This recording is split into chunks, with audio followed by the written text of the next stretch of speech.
Assalamu alaikum. Today is my new lecture about remaining portion of the polysaccharides is the chitin and the importance of the polysaccharides. चलो chitin का पढ़ते हैं कि chitin का molecular formula है CH13O5 and N। इसको bracket में बंद किया हुआ है। अगर यहाँ पे N लिखा हुआ है, सही है, N की जगह कोई नंबर आ जाता है जैसे 3 4, तो 3 4 जो नंबर है ये सारे जो एलिमेंट्स है या आइटम्स है इनके साथ क्या होगा, मल्टीप्लाई होगा, तो इनका नंबर इंक्रीज होगा। लेकिन जनरली इनका एम्पिरिकल फार्मूला यही होता है चिटिन का। चिटिन क्या है पढ़ते हैं। It is a long chain polymer of N acetyl glucosamine and amide derivative of glucose. Long chain है पॉलीमर का। ये देखो, ये ऐसी लॉन्ग चेन बनती जाती है पॉलीमर की। और एन एसिटाइल ग्लूकोसामाइन क्या है, is one of the most abundant monosaccharide. सही है, ये क्या है, ग्लूकोसामाइन भी एक मोनोसेक्राइड है जो कि 6 कार्बन का बना होता है। It is a part of structure, या फिर इसको हम कहते हैं कि किसी पॉलीसेक्राइड्स में 2 पॉलीसेक्राइड्स में क्या होता है, पार्ट होता है स्ट्रक्चर में। ये स्ट्रक्चर बनाने में मतलब मदद करता है ये मोनोसेक्राइड्स इन द चिटिन में, क्योंकि ये जो सारा पोर्शन है ये इसको हम क्या बोल रहे हैं, ग्लूकोसामाइन। सही है, ग्लूकोसामाइन क्या है, मोनोसेक्राइड है। यहाँ लिखा हुआ है glucosamine is one of the most abundant monosaccharide. It is a part of structure. ये पार्ट होता है किसका, स्ट्रक्चर ऑफ टू पॉलीसेक्राइड्स। कौन से पॉलीसेक्राइड, एक तो चिटिन में आ रहा है ये, दूसरा है चिल्टोन। सही है। The structure of chitin is similar to the cellulose. अगर स्ट्रक्चर देखी जाए चिटिन की तो सिमिलर है किसके साथ, सेल्यूलोज के साथ। तो सेल्यूलोज कैसे बन रहा था, स्ट्रेट चेन में बन रहा था, और ये क्या है, बंडल्स ऑफ फाइबर्स बना रहे थे। सही है, बंडल्स ऑफ फाइबर्स बना रहे थे या एक नोड बना रहे थे, तो उसको हम क्या कह रहे हैं, similar structure cellulose forming a crystalline नैनोफिब्रिल।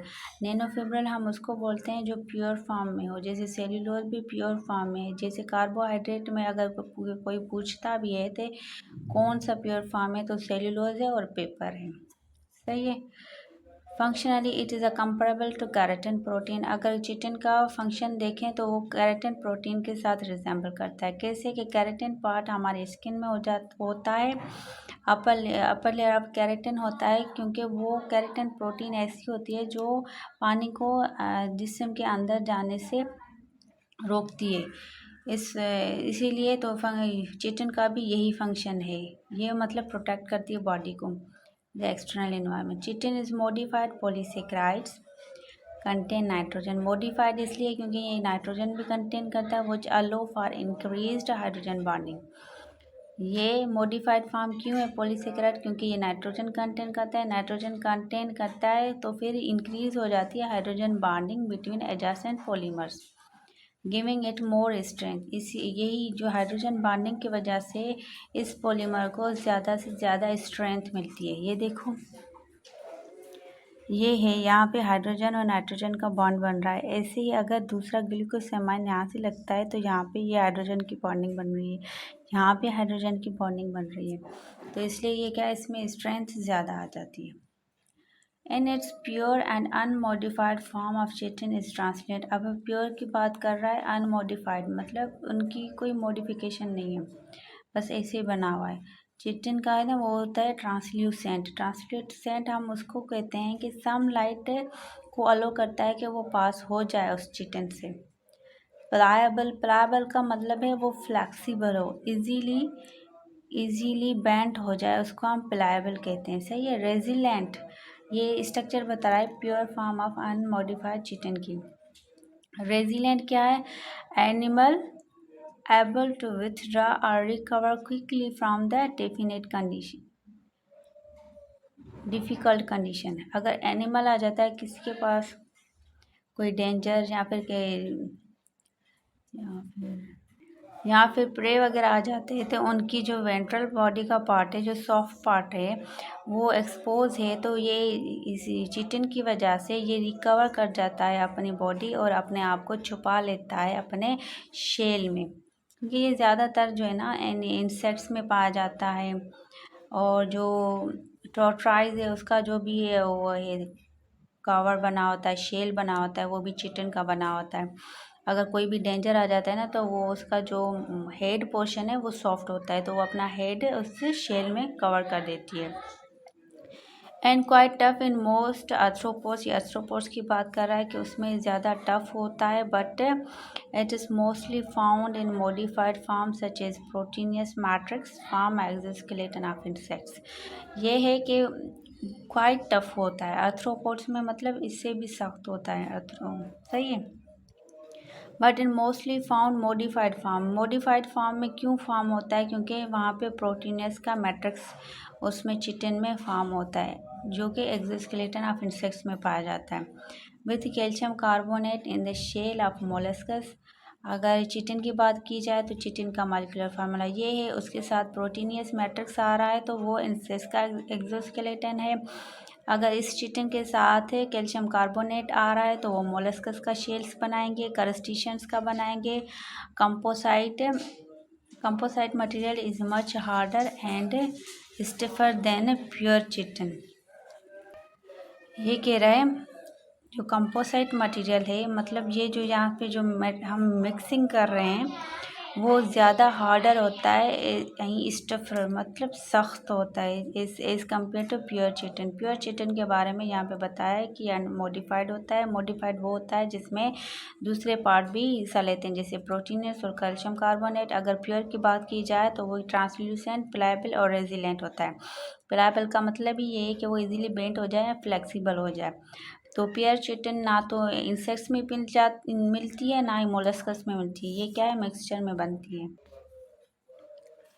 अब stereoisomerism in carbohydrate and its role in artificial sweetener. Stereoisomerism का क्या मतलब है, ये है stereoisomers are the same molecular formula, मतलब इन दोनों का मॉलिक्यूलर फार्मूला सेम होगा, पर differ only in how their atoms are arranged in 3 dimensional space. ये अरेंज कैसे होता है, अगर 3 डायमेंशनल स्पेस है तो ये एटम्स है सारे, ये अरेंज कैसे होते हैं, इसको हम स्टीरो आइसोमेरिज्म कहते हैं। वैसे इनका सेम मॉलिक्यूलर फार्मूला होता है। अब कह रहा है कि many sugars molecule have stereo isomers, बहुत से शुगर मॉलिक्यूल जो होते हैं स्टीरो आइसोमर्स होते हैं। The molecules are mirror image of each other, ये जो है दोनों मिरर इमेज हैं ईच अदर के।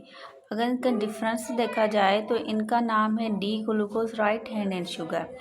ये सारा स्ट्रक्चर सेम है, ये देखो इस साइड में सारा स्ट्रक्चर सेम है, एक ही कार्बन, एक ही हाइड्रोक्साइड का ग्रुप ये जो है, इधर डिफरेंस आ रहा है तो मिरर इमेज लग रहा है, लेकिन ये सिर्फ हाइड्रोक्साइल ग्रुप एक लेफ़्ट साइड में है और दूसरा हाइड्रोक्साइल ग्रुप एक राइट साइड में है। तो इससे हमारा क्या है, स्टीरो आइसोमेरिज्म बन रहा है। तो स्टीरो आइसोमेरिज्म के बनने से ही हमारा डी ग्लूकोज और एल ग्लूकोज बनता है।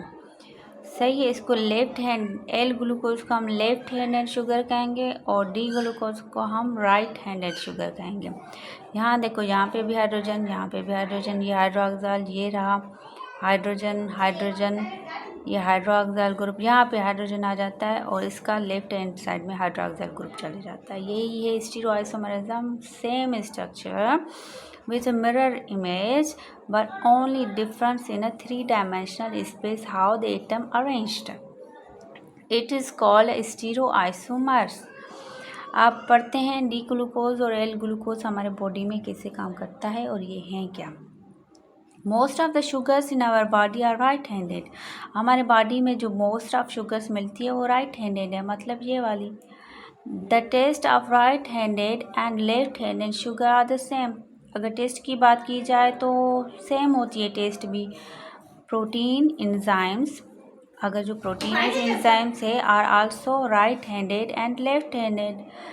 Protein enzymes are also right handed and left handed. Enzyme की बात की जाए तो इंजाइम्स भी क्या होते हैं, राइट हैंडेड और left handed.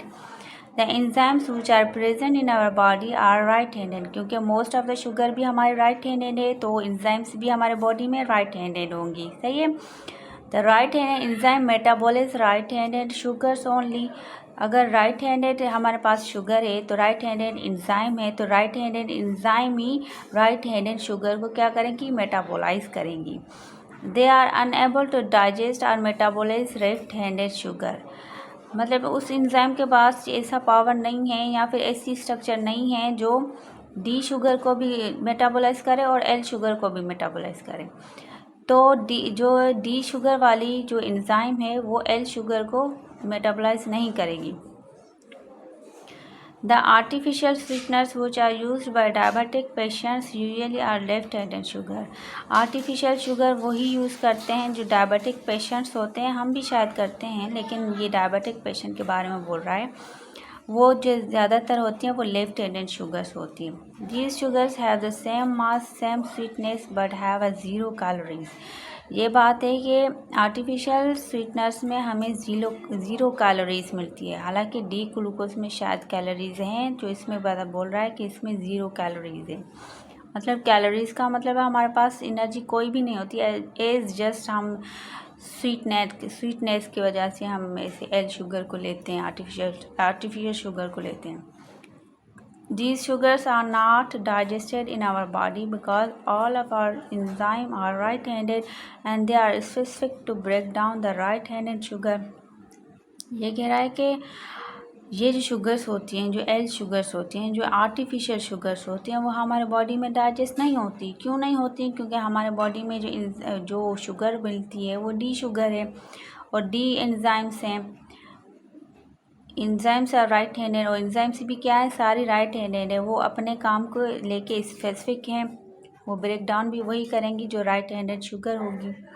The left handed want fit into a catalytic site. Left handed